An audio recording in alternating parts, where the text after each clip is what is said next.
Olá, irmãos, que bom estarmos aqui para nós continuarmos estudando a lição da Escola Sabatina. Hoje nós vamos estudar a parte de domingo 21 de abril, perseguidos, mas triunfantes.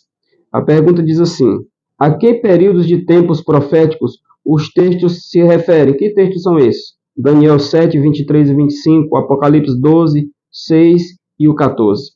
Sempre que o povo permaneceu fiel a Deus, Satanás se enfureceu e perseguiu com, vamos dizer assim, com feroz força, né? Tentando destruir o povo de Deus. Mas Daniel descreveu um tempo em que a igreja passaria por grandes dificuldades, principalmente a igreja medieval, né? Na guerra contra o povo de Deus. Está relatado em Daniel 7, 21 e o 25. Eu vou ler Daniel 7 e o 23. Está escrito assim: então ele me deu o seguinte esclarecimento: o quarto animal é um quarto reino que surgirá da terra. Será diferente de todos os outros reinos passados e devorará com altivez a terra inteira, despedaçando e pisoteando povos e nações. Quanto aos 10 chifres, 10 reis se levantarão daquele mesmo reino, e depois deles se levantará outro, que será diferente dos primeiros, e humilhará 3 dos 2 reis. É interessante essa profecia, né?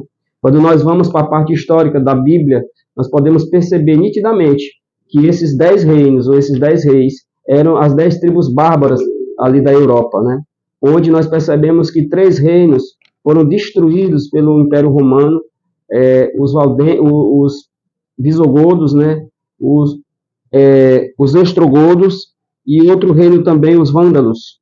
Esses 3 reinos foram eliminados porque eles não queriam seguir os padrões que eram impostos naquele momento pelo Império Romano, né, pela Roma Papal, e eles decidiram não fazer o que eles estavam pedindo, então eles acabaram sendo destruídos.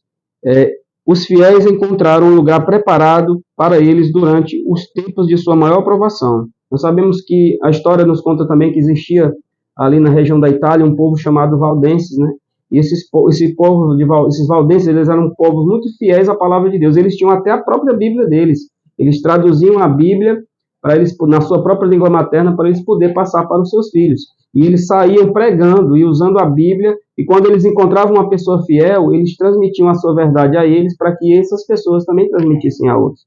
E isso era perigoso, porque não podia fazer isso, não podia se traduzir a Bíblia, mas eles tiveram coragem. E a Bíblia diz que durante 1260 dias, ou 1260 anos, de acordo com o livro de Números, capítulo 14, versículo 34, Ezequiel 4 e 6, fala que um ano a gente deve contar como um dia como um ano, né? É a questão do dia profético. E aqui nos diz que durante 1260 dias, ou 1260 anos, o povo de Deus foi perseguido. E nesse período nós tivemos os valdenses, né? Que sofreram muito nesse período. Quando relacionamos os 1260 anos, tendo como início a data de 1538 depois de Cristo, que foi quando os ostrogodos foram destruídos, e contamos até o ano de 1798, o final desse período, né, dos 1260 anos, nós percebemos que o povo sofreu bastante. O povo morreu milhões, podemos dizer milhões de pessoas morreram, né, durante todo esse período de perseguição da Igreja Papal com relação a todos os povos que estudavam a palavra de Deus e encontravam nela a verdade e preferiam morrer ao invés de poder abandonar a sua fé. Quando chegou o ano de 1798, esse ano foi marcado pela prisão de um general, pela prisão de um papa, né? E esse papa foi preso por um general de Napoleão Bonaparte, né?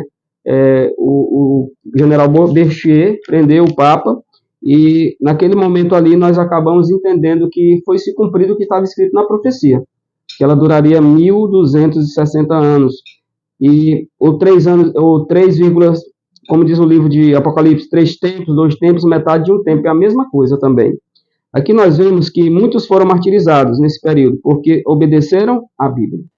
Hoje nós vivemos num tempo que obedecer à palavra de Deus é difícil, mas nós precisamos continuar firmes, porque, infelizmente, muitos deram a sua vida para que nós tivéssemos a palavra de Deus nas nossas mãos.